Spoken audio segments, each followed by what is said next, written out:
I'm here to tell you my story, which starts about when I remember being 5 years old. And I need you to come back with me to when maybe you were 5 years old. 5-year-olds are kind of smart. They understand a lot. People talk in front of them as if they didn't, but a lot of times they overhear things, and that's pretty much what happened to me. So the story I'm telling you is a lot involves with my parents also. So do you have little siblings that are about five, or some of you are old enough to babysit, so you know what 5-year-olds are like. But you need to kind of come back and with me and remember what it felt like to be kind of little and helpless. You're all pretty grown up already by now. Anyway, I was born in Vienna, Austria, which was a little country when I was born, but at one time it was a big empire. When my parents were born, there was a Kaiser, and it was a huge empire, took up most of Europe. But by the time I was born, it was a small country, but a real center of Western culture. People went to Vienna and to Berlin in Germany to study medicine and music, and some of the world's best scientists were there. And Germany particularly was very advanced technologically, very advanced.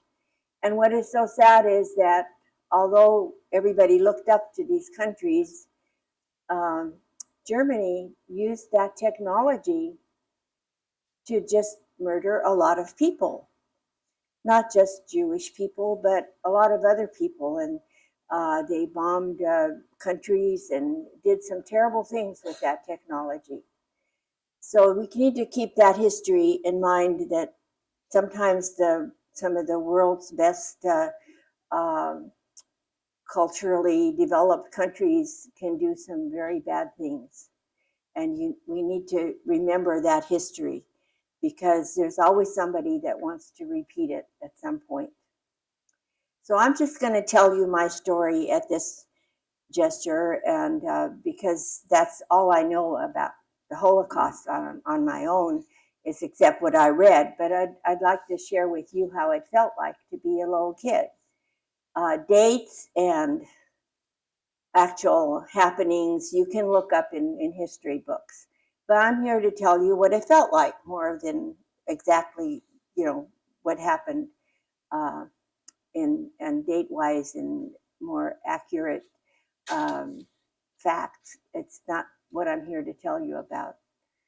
So my story starts when I'm having my first really good kid's birthday party. It was my 5th birthday, and I was really excited about having my cousins, mostly cousins, over. There were about 6 or 8 cousins that were about my age. My mother they were actually my mother's cousins' kids, so they were my second cousins. But anyway, there were about 6 of us that were looking forward to this little party. And my mother had even bought special dishes to serve hot chocolate. And I need to tell you, I had a nanny because my mother worked as a secretary, bookkeeper in a very large textile company. And in those days, you had any kids at all or had to run a household, you couldn't really go to work and run the household because we didn't have refrigerators, and so you had to shop every day and cook everything from scratch, and the laundry had to be done by hand on a washboard. Oh, you probably don't know what a washboard is, but you can look that up. Like I'm saying, it was a full day's job. So most people that worked all at a job like my mother did had a helper in the house. So my nanny was there to help out. And she made a chocolate cake, which was a real rarity. It was probably the last time I had one that good in my whole life. Still remember it. 6 layers of whatever. And we had this really fun party. My dad put on a little marionette show, and then we got little presents, and then people started to leave, and the kids all left, and I was alone and in the kitchen. Well, everything in our house happened in the kitchen. it was a big room, and I had a little section where I got to play with my toys. And we had a bedroom, and I actually slept in what used to be a dining room. So it was a very European type apartment. And I was in my little corner of the kitchen playing with my new toys when some of the adults that had stayed to visit with my parents turned on the radio. And I heard this man screaming on the radio really loud. Uh, and then the adults all became very quiet and stopped talking. So I began to listen too. And he said things like, all Jewish people are evil and they should all be killed. I didn't really know what that meant, but he said some things I did understand. And I got the impression that he was saying that all Jewish people are bad. And I was trying to remember if I was bad enough to actually be killed, which I didn't really understand, but I knew it was a bad thing. And I I started thinking, and 5-year-olds are always only focused on themselves. They're really not thinking about other people. And I thought about me, and I remembered I was Jewish. I wasn't really that aware of it. My parents weren't that observant. My dad he worked in a warehouse during the day, but on weekends he liked to go to soccer games on Saturday, so he didn't really go to services much. And my mother had to work on Saturday mornings. So, like I said, we weren't that observant, but I knew we were Jewish. And I began to think about if I was bad. Well, I wasn't the best little girl. I didn't always eat my dinner all the way through, and I didn't always hold my mother's hand like when we were crossing the street. So I did bad things. I got scolded a lot. And I thought, well, if I'm that bad, I got kind of scared. Well, later on, my mother put me to bed, and she left the door open a little bit while the adults were still talking in the kitchen, and I was sleeping in the next room. And I overheard them talking about leaving Austria, about going to other countries, and I I heard them talk about really weird names like Argentina and Colombia and towns called Cochabamba and whatever else, and America. And when anybody spoke about America, they always uh, there was always a little bit of hesitation about it because everything was done there. People didn't care about each other, and everything was done on an assembly line, and there was all this talk about not people not being oh, I don't know, neighborly or whatever. I really can't describe it, but it wasn't like a family situation like Austria. So they were a little worried about America.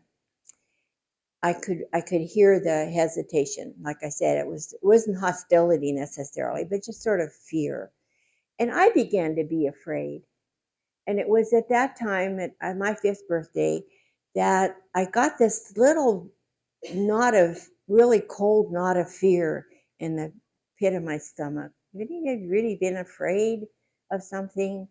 Maybe some of you have had that experience, but once a little kid gets that, it does not go away. It gets bigger, it gets smaller, but there's always that little knot of fear there that there's something out there that's really dangerous in the world. And for a 5-year-old to feel that, it's really sad. But I did. Well, even after that night, my life went on as usual. It was a pretty routine life. I went to a Montessori kindergarten, and my nanny usually took me there in the morning and picked me up around noon when we came home and had lunch, and I had a nap, and then I got to play. And the routine went on for the next month.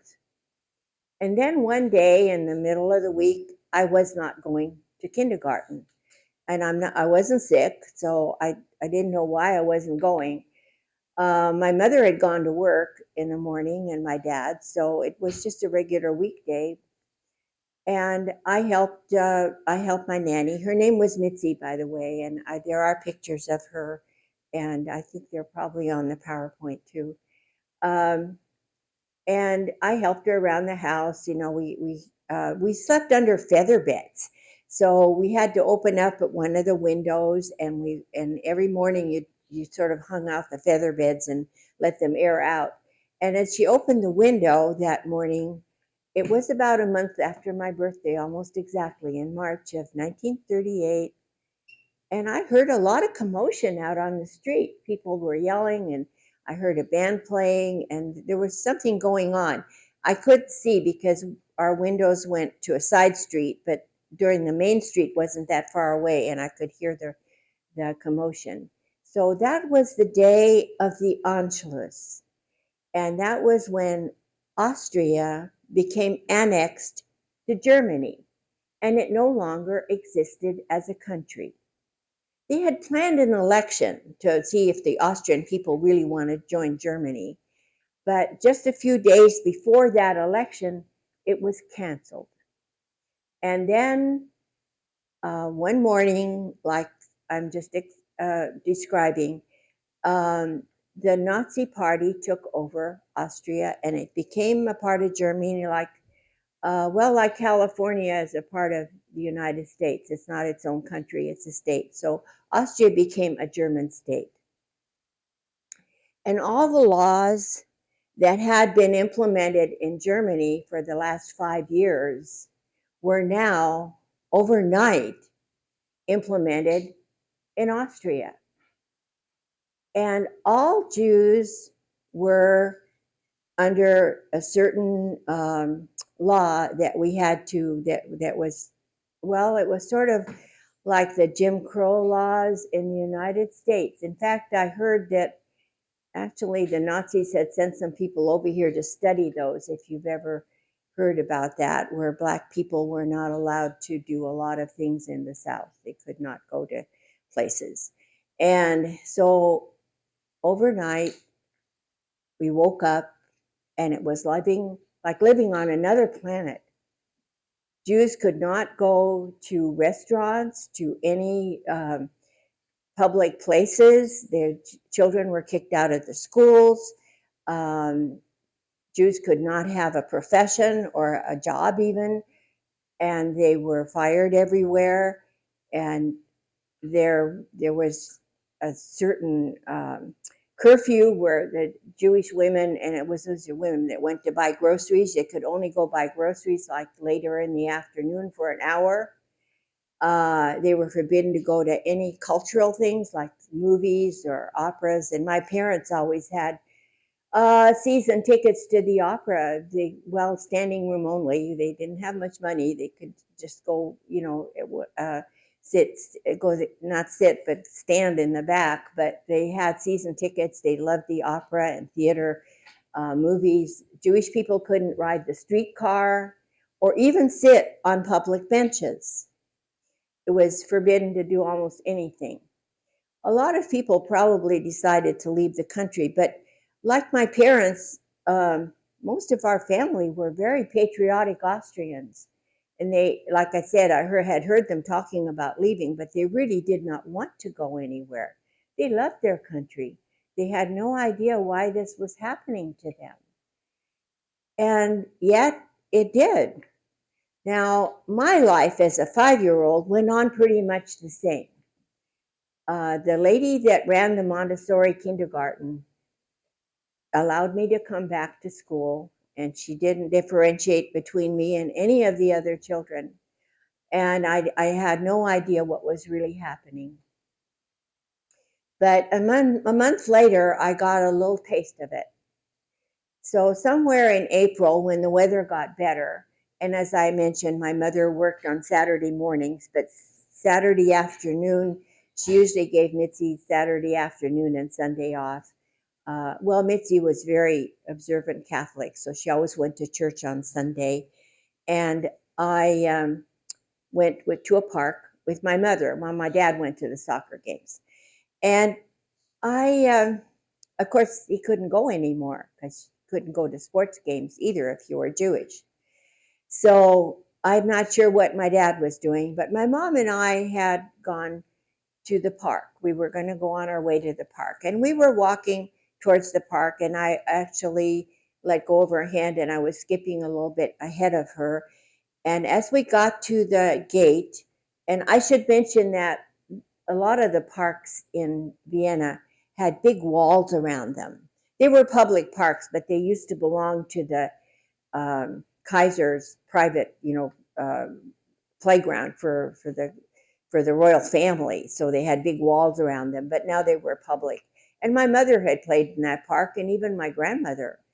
And I was really looking forward to going to the park. And there was a boy about, maybe about your age out there, 13, 14. He came running up to us, and he had on this swastika armband thing. And he said, "You can't go in there." And my mother didn't explain anything. She just took my hand and turned me around, and we walked away. And I was really disappointed, because when you live in a big city and there's all these well-paved streets and a lot of buildings and very few trees, and we take it for granted with all the green around us. But for a little kid from a big city to go to a park is a treat once a week, it really was. And the thing about the park is you could run. When you're walking on the street with your mom, you've got to go sedately and, walk slowly and be careful of cars. And when you get into the park, you can run around. It wasn't like a park here where you have a playground equipment or anything. It was just grass and flowers and trees. But I looked forward to it, and I couldn't go in there. Well, we walked to the river. The Danube River has a branch that runs right through the middle of Vienna, and we walked over that way. It was a long way to walk. And when we got there, I wanted to sit down. I was tired. And I started to go to one of the benches, and my mother says, no, we can't sit there. And I'm starting to whine. 5-year-olds tend to whine. At least I did. And why can't I sit down? And she said, look at the sign. It says wet paint. Well, it didn't fool me that much. I couldn't read yet, but it actually said no Jews allowed. So I saw people sitting on the benches, and I whined about that. But we finally got home. And I think my dad was home at that time. And I should mention that day was the first time that I saw my mother cry. And she cried a lot after that. Both my parents. They just cried a lot. And nobody explained anything. Mitzi was still with us, and it was against the law for her to be working for a Jewish family. But she stayed with us because my mother had to keep going to work, although my dad got fired because he was just a warehouse workman or something, and he really didn't have what you'd call a trained job. But my mother, being a secretary, bookkeeper for this big company, they couldn't find anyone to replace her. So the law was that until that person's replaced by an Aryan person, a non-Jewish person, she could work there. So she did. And so Mitzi got to stay too, because like I said, you can't keep house without having someone there all the time. So my life went on pretty much for another month like that. And then I got sent to my grandmother's, which I went to every summer. Mitzi would take me. My grandmother lived about 2 hours train ride. And I don't remember if we used the streetcar. I don't think so. We might have walked to the train depot because we weren't supposed to. I wasn't supposed to be on the streetcar. But Mitzi might have sort of overlooked that rule. But we got to the train, and it was okay for Jews to ride the train for some reason, but not the streetcars. So we got to my grandmother's place, which was way out in a little tiny village. My grandmother had a little grocery store, and she and her sister, my Aunt Fanny, ran this. My Aunt Fanny ran the household, and my grandmother ran the store. And Mitzi would get the summer off because she had to go help her parents with the harvest. They lived in a little village even smaller than where my grandmother lived, up higher up. And it was sort of at the foot of the Alps. And aside from running the grocery store, my grandmother rented out a room for mountain climbers and hikers. It was in that kind of an area. So I was taken to my grandmother. Mitzi left me there, said goodbye. She'd see me in the fall. And it was well, this was my 5th year there. So my grandmother insisted that I learn how to do handwork. She taught me how to crochet and how to knit. And she thought little girls should sit still and do those things. And I didn't like sitting still. I was the kind of kid that wanted to run around outside and climb trees. And there was a little creek in the back where my grandma lived, and I liked to splash around in there and come home all wet. Um, I was not a good little girl. I did not like to sit, but my grandma made me do that a lot. It was boring. And there was times when things got, a little more interesting. My cousins, I had twin cousins who lived in the Czech Republic. Now it's what's called Czechoslovakia at that time. Um, my father's sister lived there, and she had these 2 little girls, and they would come and visit with their grandma too. But they only stayed for like 2 weeks. And one of the twins was my buddy. The other one was she liked playing with dolls and sitting still like my grandma wanted her to do. And my other cousin, Vera, and I would run around and climb trees and eat green apples and come home all dirty. And we got scolded a lot. And we had a good time. And I mention that because, well, it was a real break from the really tedious, boring time that I had there usually. And there was once a week I looked forward to on Fridays. My Aunt Fanny would bake bread. She would get this bread ready, real big round loaves of brown rye bread, and you'd have to let it rise, and then she'd put it on a board with a big rope, and she'd sling the rope around her shoulder, and we would walk to the middle of the village where the village baker had their big brick ovens, and they baked the bread for the whole village, and everybody had a different day, and we had Fridays. So my aunt and I would walk down there, and it was about a 15-minute walk, and the bakery was sort of next door to a tavern where I could go and get a strawberry soda and see other children sometimes. And I really looked forward to that strawberry soda. I didn't have a lot of sugary stuff, but that was one of the treats. And seeing other kids and playing a little bit with other kids. So this one Friday, probably towards the end of August, after my cousins had left, we walked down to the bakery, and my aunt put the bread up on the counter, and the baker said to her, and he called her by her first name, so that meant that they had grown up together as children, because in Europe, unless you grew up with somebody and knew them as a child, you would call them Mr. or Mrs., but he called her Fanny, and he said, I can't bake your bread anymore. And my aunt was, a spoken lady, and she said, what do you mean? You baked the bread for me and for my parents, and your parents baked the bread for them, and it's been going on for almost 100 years. Our families have been doing business. And he said, well, there's a new law. We can't bake Jewish bread. Now, my grandmother and her sister were the only Jewish people for miles around, and it was the only grocery store for miles around, too. Um, so my aunt was arguing with him when his son came out.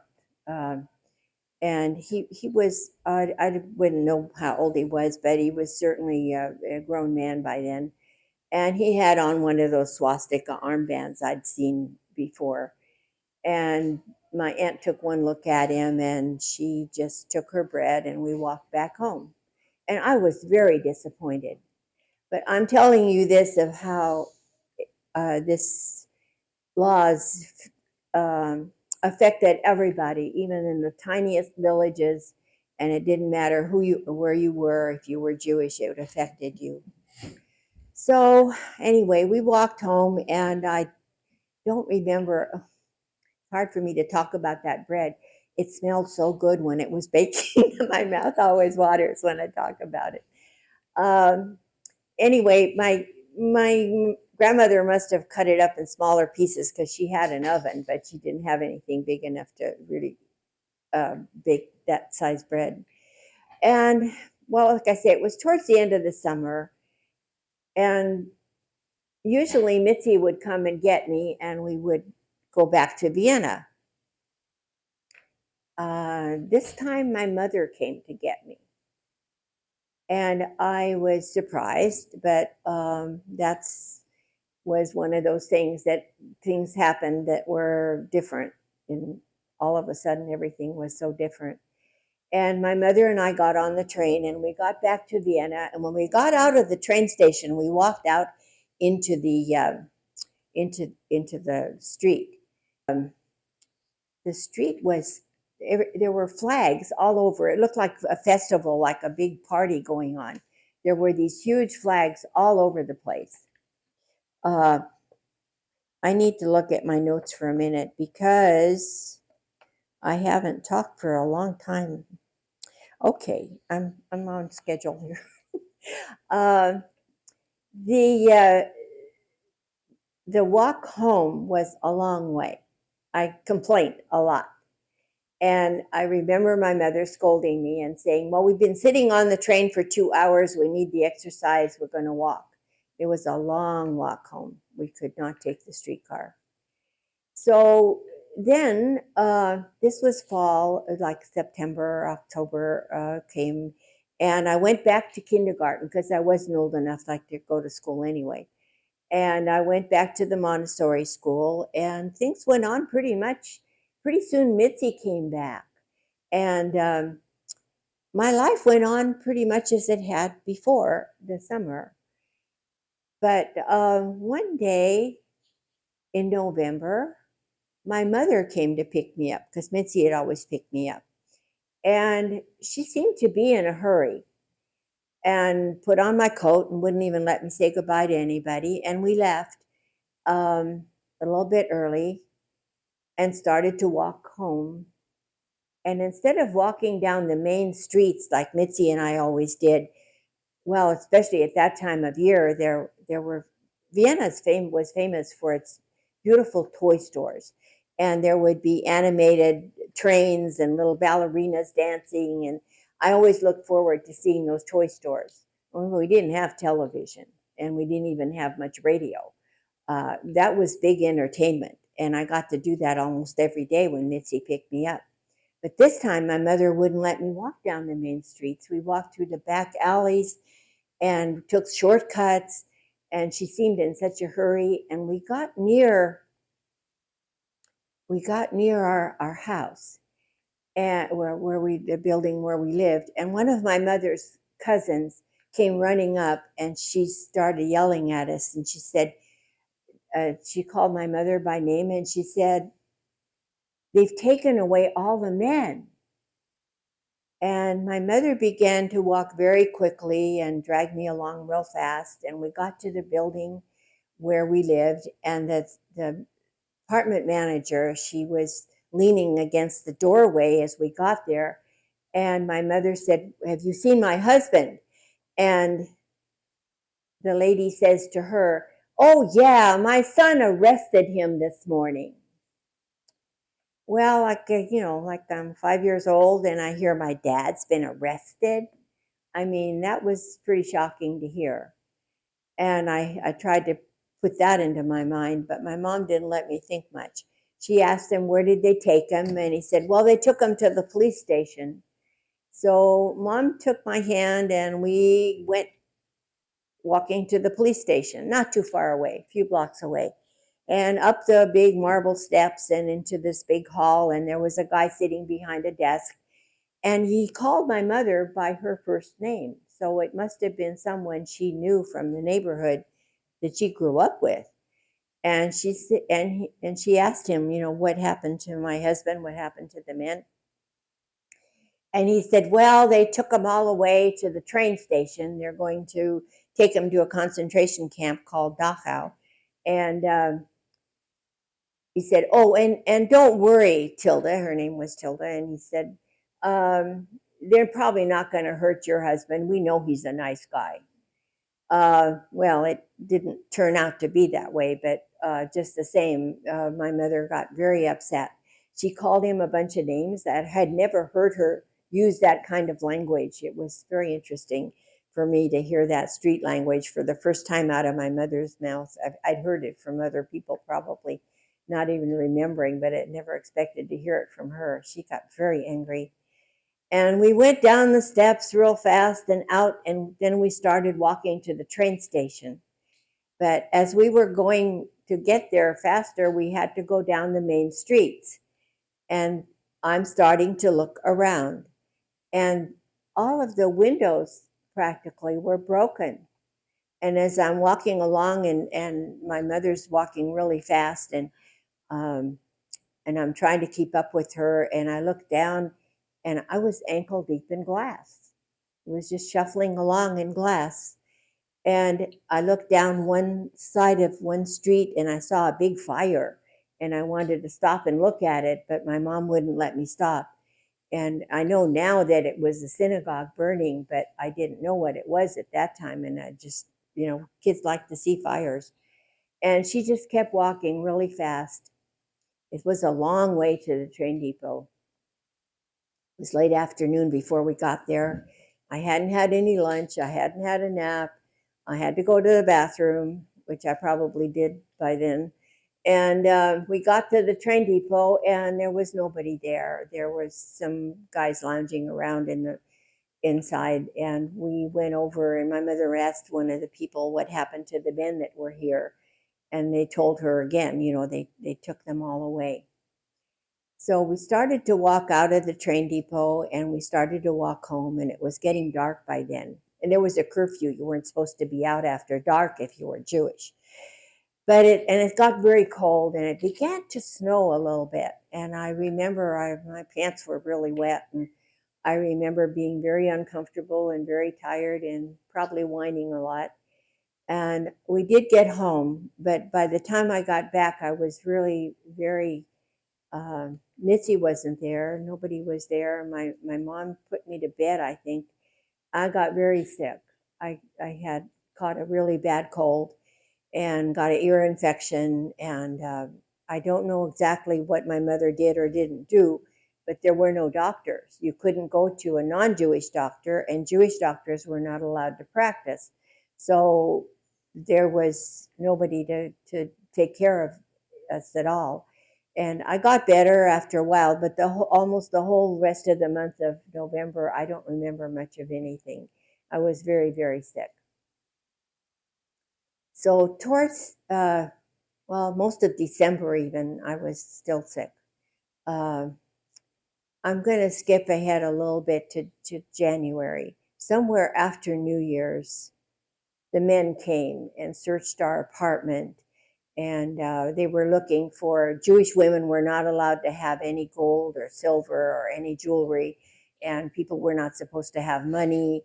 And they were looking for stuff. And I remember they cut open one of my little, I had a little clown that was stuffed with sawdust, and they cut him open, and he sawdust all over. And they finally left. They were men with big black boots. That's probably as far as I saw them, was the big black boots. And I know they had guns, and they left. But, and my mother didn't go back to work either. And Mitzi didn't come back either. There was just the two of us in the apartment. And I don't even know how she got groceries. All of these details are, like I said, I was 5 and I was sick, and I would like to share with you, but my mother never told me anything. Even when I started to ask her questions, she just began to cry. Later, when I was an adult and we were already in America, she would just cry. And I did skip something I wanted to share with you, and I'm going to have to go back a little bit. When I told you about not being able to sit on those park benches, well, it skipped 3 years ahead. We finally did get to America, and I will get to that part in a minute. Um, my mother and I were together babysitting some two little boys. My mom couldn't work as a secretary when she got here because her English wasn't that good. We babysat these two little boys. They were a little bit younger than me. I was 7 by then. And we took them for a walk in the park near their house in Arlington, Virginia. We was practically inside of the capital of the United States. It wasn't far. We were living in Washington, D.C. We took a bus out there to Arlington.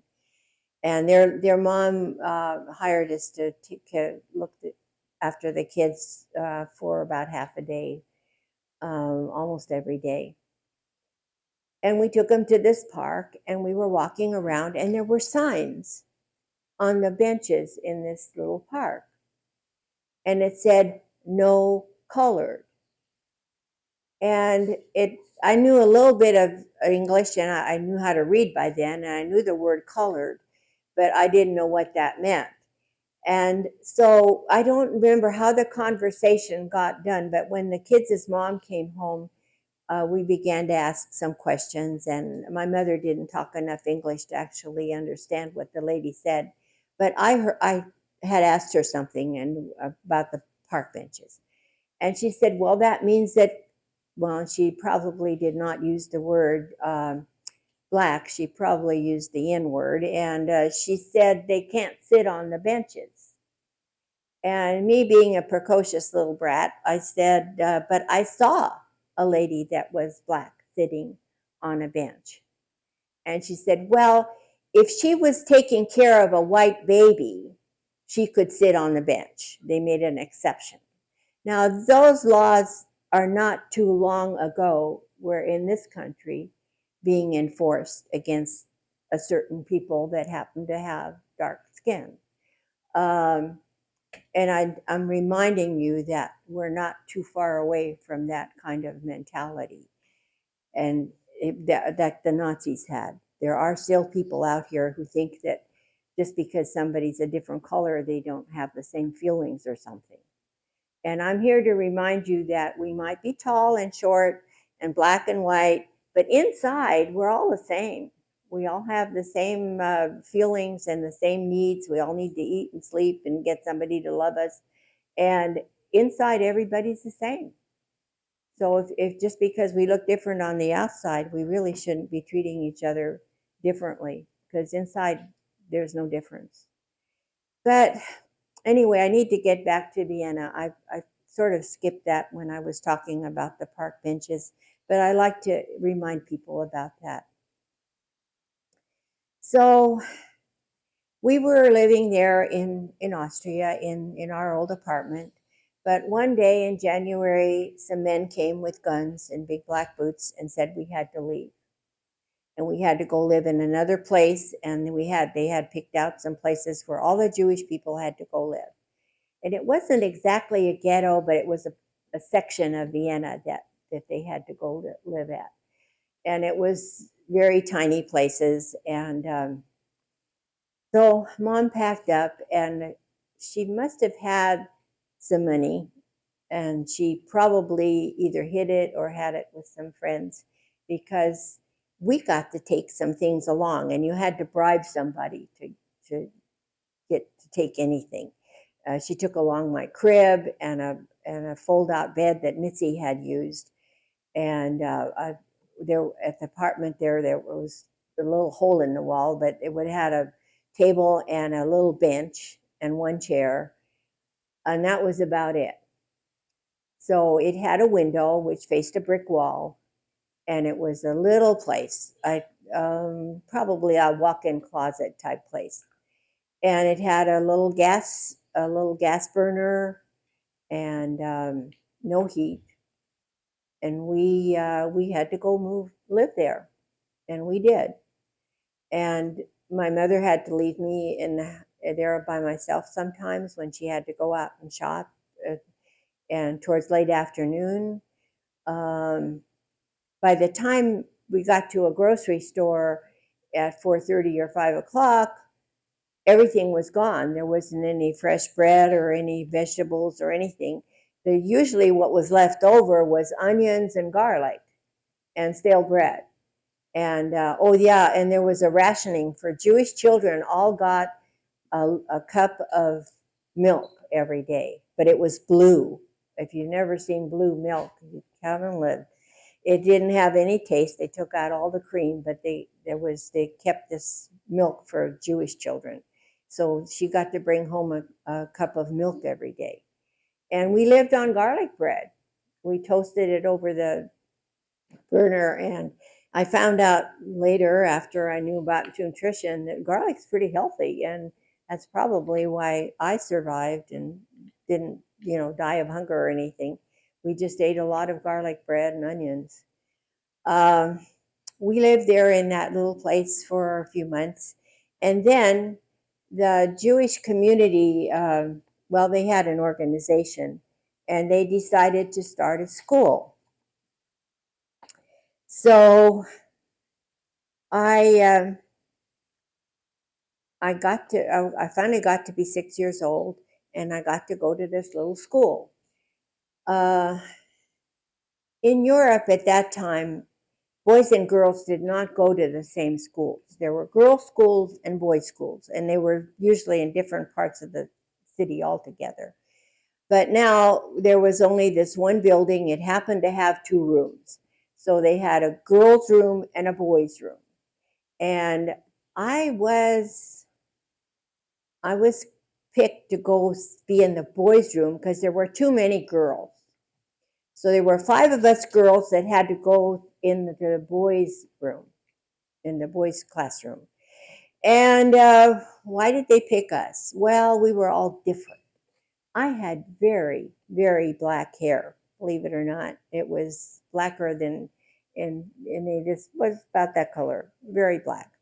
And I was dark because I'd been at my grandma's and I got tan in the summer. And I had a very dark skin. One of the girls that got picked to go with the boys had red hair. And red hair was kind of suspicious. So people with red hair were just different. And one little girl had a club hand. It was her right hand that just had little stubs on it. And she wrote very well with her left hand, but it was against the rules to write with your left hand. If you were left-handed, you had to change. It was, the teacher was really mean. We learned a lot, I have to say that. We went to school for half a day and we had homework for the rest of the day, and my mother always made me do every bit of it. And we learned how to read and write, and we learned a lot. And we learned a lot of math, and the teacher was really a very old man, was very mean. He didn't like kids, and he let us know it. And he would hit us. We had to sit all day practically with our hands on top of our desk like this, and then he would go around and ask us questions, and if we didn't know the answer, he'd whack us on our hands with this ruler. And we got pretty hit a lot. He was really mean.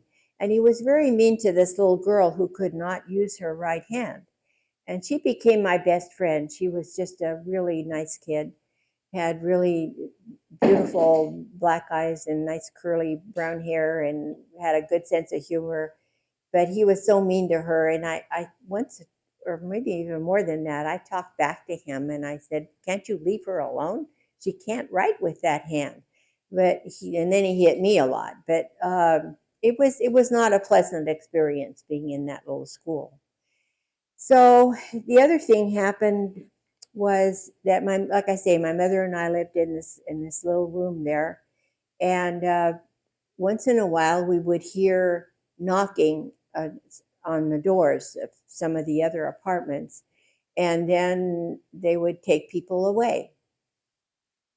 And at school, we'd come to school in the morning, and sometimes some kid wouldn't show up, and they were gone. But what was even more scary was when some kid came to school, and they looked terrible. I remember this one little boy was really in bad shape, and he was crying a lot, and Then it turned out that at that day he got home from school and his mother wasn't there. They had taken her away and he was all alone. And so he just stayed there and he went to school in the morning, uh, and she never came back. And it happened more than once that a kid would come to school and their mother was gone. So when I got home every day from school, and it was about it was a couple of blocks walk, um, and my mom was there, I was really, really happy. Uh, I began to really worry about her not being there when I got home. It was a scary time. Well, one time during the winter, there was a knock on our door, and there was no way not to open it. They were banging on the door, so my mother opened the door, and they were rounding up all these women and children. And there weren't any men left. They were taking them all away. They were rounding up the women and children to come and shovel snow. So all these Jewish kids had to go out with their mothers and shovel snow all night. And the first time they came for us, my mother talked back. She was so brave. She said, well, this is my little girl here. She's got to sleep all night. She's got to go to school in the morning. I can't drag her out in the street to shovel snow. And they didn't even answer her. They just, said, well, they didn't say anything. They did let us get our coats and our mittens, and we went down and shoveled snow all night. And it happened again another time. This time we knew what to expect, but every time somebody knocked on your door, you just didn't know if they were going to come and get you to shovel snow or if they were going to take you away. You just didn't know. So that next time that we went to go shovel snow, I had been really sleepy and I forgot my mittens, and it was very cold. And there was this man that came over, the guards that were guarding us. There was all these people with guns around, and they were warming their hands in a big barrel where they had a fire. And he asked me if I wanted to come over and warm my hands. Well, it was a kind thing to do. It was against the law. He could have gotten in serious trouble. And I'm telling this to let you know that there were people that were humane, but they didn't have a chance hardly because it was against the law to even talk to us. Of course, I didn't go. I wasn't going to leave my mother's side for a second, but I do remember this kindness that he was going to let me warm my hands. Well, the winter passed, and my mother was writing letters to her cousin in America. And finally, they sent an affidavit. It cost a lot of money, and I remember they complained about how much it cost and that they could hardly afford it and whatever. But they did send an affidavit, which meant that we would have permission to go to America. You might be thinking about, why didn't people leave? Well, the thing is, when you leave one country in this world, you need permission to go into another country. And if you don't have that permission, you can't leave and go anywhere. It was a very tricky business. And there were not too many countries that were giving people permission to come. And it was very hard to get to this country. But thank goodness we did get this affidavit.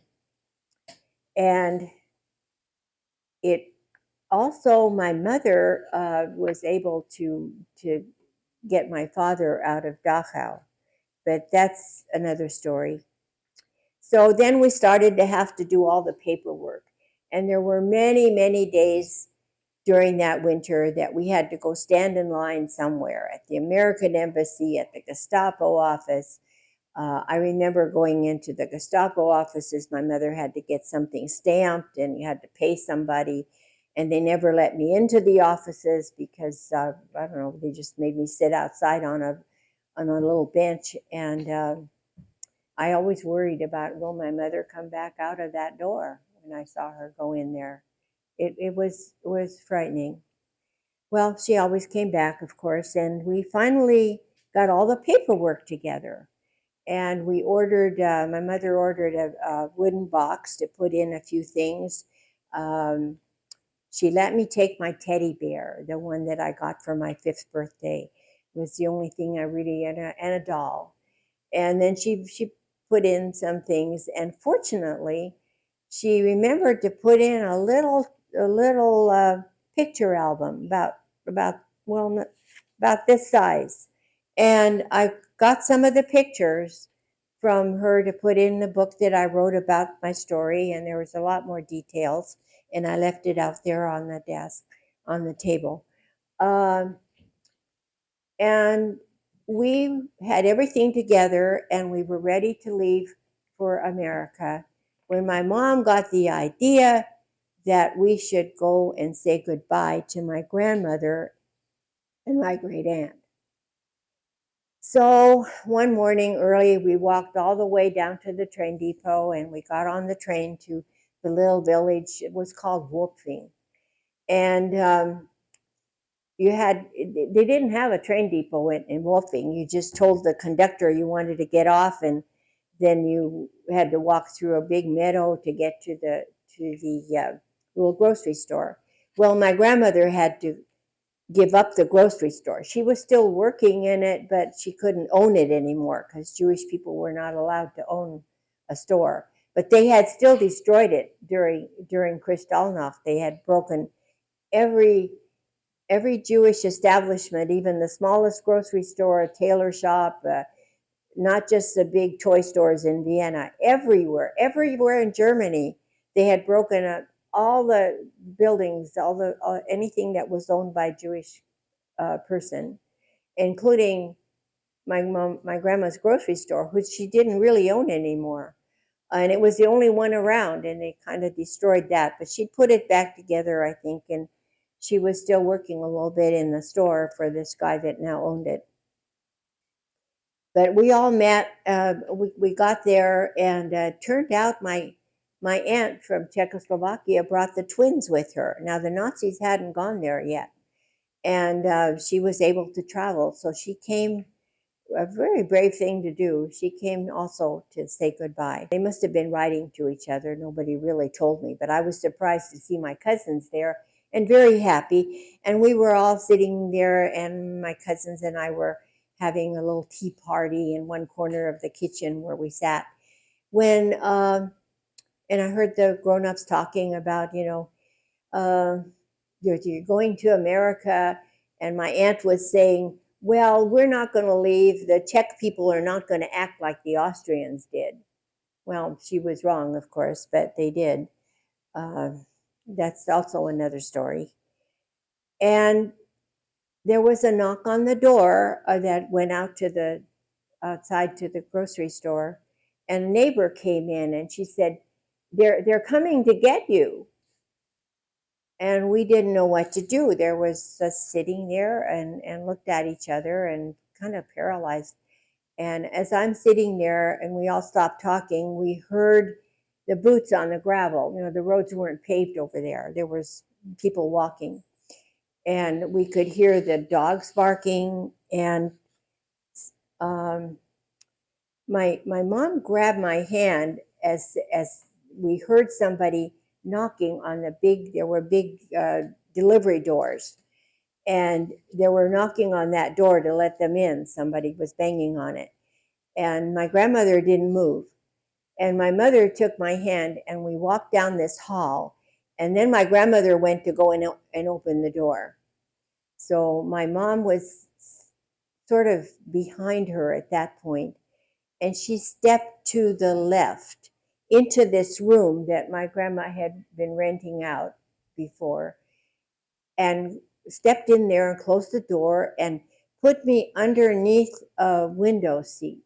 There was barely room for the two of us under this little space. And Mom put her arm around me really tight under my nose. She had some fuzzy stuff on her sleeve, some little fur trim or something. It was right under my nose, and it seemed like forever that my nose was itching, and I couldn't move. She held me that tight. And then we heard noise. My grandma had finally opened the door. These guys came in, whoever was there could hear the boots on the floors. And there was a lot of commotion, and my mother and I still didn't move under this window seat. In fact, we sat there for a long time. It was very quiet after a while. And when it got almost dark, we got out and we went out into the kitchen and into the other area, and there was a long stairway that went down into the yard out the back gate that went to the train. And it must have been pretty late by then, because I remember walking through the meadow to get to the train, to the where the railroad was, and the hem of my skirt was all wet. It was probably dew already on the grass. And the train came, and in those days, to stop the train, to get on it, you waved a white handkerchief, and even at night they could see that.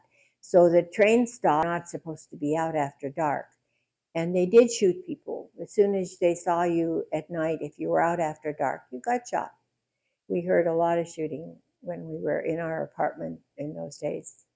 And I was aware of that. When you're about, so I was 7 by then, but when you're 7 and you know there's people out there going to want to kill you, it's scary. It's really scary. Well, we started walking, and we finally got to where we lived. And just as we got near our house, we heard the patrols. They had big boots and they made a lot of noise, and it echoed in the street there on the cobblestones, made an echo. And we couldn't tell which way they were coming. And we just, for a minute, we just stopped. And all of a sudden, a man came across the street, and he was a regular policeman. In those days, the Austrian, the Viennese police wore a cape. And he stepped in front of us and he pushed us into a doorway and turned around, and I think he probably put his cape out. I really didn't pay that much attention. But the patrol went by. And then after they went by, he stepped aside, and we got out and we walked a few more steps to where we lived, and we got up to our apartment. So this man saved our lives, and at the risk of his life, and not just his life, because if you were caught doing anything under the Nazis that was against the law, your whole family got taken away. It wasn't just you that would get in trouble, especially if it had something to do with Jewish people. The whole family was always taken away, and the children were taken, everybody. So he took a real chance with his life and saved ours. Well, as I said, we had the box ready to go, and we were ready to leave. And we finally got all the permissions, and we sent the box away. And we had little suitcases that we were going to take along, because we were going to spend a night in Italy before we got to this big ship there. And we had permission to ride the streetcar. All of a sudden, we were leaving the country, so we could ride but we could not take any luggage. So we couldn't have taken our suitcases. Well, my mother had a friend who was dating a doctor who had a car, and he took us to the train station with our suitcases. And he was another person that took a chance. So my point is always that anybody that survived from the Holocaust had the help of someone that was not Jewish. There were a lot of good people, and not enough of us survived, but those of us who did were helped by somebody that was not Jewish, that's for sure. There were some good people. So we finally got on this train and got to Italy and got on a ship and came to America. So I'm going to stop here, and I ran about 5 minutes over. I had an hour. And I hope you have some questions, because I do leave out a lot of stuff, obviously. I did write a book if anybody's interested. Yeah. I'm sorry, what? How and when did you get to America? How and when? We got on a ship in Genoa in Italy, and we got to America in 1940, and we lived in Washington, D.C., and that's a whole other story about where we lived in the black section of Washington, D.C. And the 7, 8-year-olds, they taught me games and stuff. It was a very good experience. Yes. My book is called We Chose Survival. And I've got it out there on the table. Yeah, Tamara's holding it up for me. Um, and it's available on Amazon and actually at Barnes and Noble and Powell's also. They'll get it for you. It tells more about my family and my adventures in America, which were also not always the best. I mean, there was a lot of things going on at that time that was made it very difficult to live here. Yeah, anybody else? Yeah. So when did you ever see your dad again? Did I see my dad again? Yeah. Yes, my mother got him to Sweden. And I don't know who she bribed or what she did because she was a very smart, resourceful lady and probably did not keep her money in the bank because right after Kristallnacht, everybody's that was Jewish, their insurance was canceled and all their bank accounts were confiscated. You know, you had a bank account, all of a sudden the government took all of it. But my mother must have hidden some money somewhere and she bribed somebody to get my dad to Sweden. And he survived there and he met us. That's how I got to the West Coast from Washington, D.C. He came from Sweden over the Pacific and we met here in Portland. Yes, Did you ever see your first cousins again? my cousins. No, I did not. But 60 years later, the Red Cross found out, and I have actually I have the original little cards. Found out that they had been sent to Terezin with my aunt and with my actually their dad too eventually, and they were then shipped to Auschwitz and they were killed. The official says they did not survive transport, but it meant they were killed in the gas chambers. It was just before their 8th birthday. They were, yeah, and we didn't know what happened to them for 60 years. It was like they disappeared off the face of the earth. But the Red Cross found the documentation. The Germans kept meticulous records about people were born, when people were killed, where they lived. It was even their addresses uh, in this ledger that they kept. I have a picture of that too. And after the communists were defeated or left that eastern part of Europe, they found all those documents. They'd been hiding them, and they started telling people. They had a form you filled out to find somebody, and they found people. It was amazing, but that's what happened to them. Anybody else? Yes. On that journey to like America on your the ship, how long was that journey? It takes 5 days. It still takes 5 days to get across the, the Atlantic Ocean. And yeah. Yes. Did anything happen on the ship or like on the way to? Well, I got seasick one time, but and I explored the ship from top to bottom. I tell about that in my book too. I was, like I said, I wasn't a kid to sit still. So my mother was seasick. She was in the cabin with the 5 other people we shared the cabin with, and I roamed the ship from top to bottom and first class and ate their food, and it was fun. Yes. What happened to your things that you left in your apartment? Good question. What happened to our things is pretty much what happened to everybody's that was Jewish. They made us leave, and all the neighbors would come in and help themselves to whatever they wanted. It was, in fact, they could have done it even while we were there. Jewish people were not allowed to own anything, so anybody could walk into your place and take whatever they wanted. It's a good question because I always ask everybody, what would you do if suddenly your neighbors, it was legal for them to just walk into your house and take what they wanted? Who would you trust?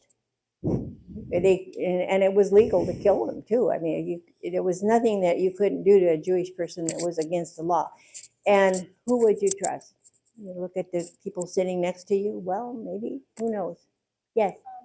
So a lot of the stuff that the Germans kept like things. Oh yeah, yeah. A lot of the wealth. Well, believe me, we were not wealthy. My folks were working class people. We had a radio, and of course that was against the law to have a radio. They came in and took that away right away. Um, and like I said, they searched our place for any jewelry. We weren't supposed to have anything valuable, you know. But there were rich people that had paintings and valuable silver and stuff like that. But we didn't have anything much. But whatever it is, they took it all. Yes. What happened to your grandmother? My grandmother and my aunt were left there in that little village until 1943, I think, still. And then one day a big truck came and picked them up, because I went back in 1973 and talked to people that were actually there still and remembered. It was 33 years later, but they remembered. And they said they took them away. And then the Red Cross found them again. And my grandmother was killed at Treblinka, and the sisters were separated. They'd never been separated. They were in their 50s and they'd never been separated, but they sent my grandmother to Treblinka, and my aunt was sent to Terezin, and neither one of them survived. They were in their 50s, so they were probably sent to a gas chamber right away when they got there. That's what happened to them. Anybody else? Yes. Yes. And I didn't find out until 2013. And that's a whole novel in itself. And Mitzi, she actually, just before we left Vienna, and I should tell you that because it's worth telling, she came to our little apartment. She took a chance. She really wasn't supposed to be there. She came and got me. It was early May and nice weather, and she took me to the Prater, to the big amusement park where there's this huge Ferris wheel. If you've ever read anything about Vienna, there's a big Ferris wheel there and a big amusement park. And one of my favorite things was all the rides, and there was a puppet show. And I had been there once with my parents, but I didn't remember. I must have been a little kid. And Mitzi said, "You haven't really ever been to the Prater. You've got to go before you leave for America." And she took me there. She put on a real big fat woolly hat on my head to stuff all my hair in, because like I said, it was very black, and black hair was suspicious. And we went on the rides, and I saw a puppet show with all the other children. It was the first time I'd been with kids that were still laughing. And bought me ice cream, which I got all sticky with, and brought me back to the apartment in one piece. My mother was very worried because it was totally against the law what she was doing, but she did it. So I had that memory of her. And 33 years later, I went back. Like I said, I talked to people, and they told me at that village where she was from, they told me that she had run off with an American. So that was the end of that. I mean, how can you find somebody that's run off with an American? Well, it turned out to be a total lie. She had stayed in that village. She was still there. I could have seen her again. I was brokenhearted about that, and I didn't find out about that until she died, because her grandson found me on the internet.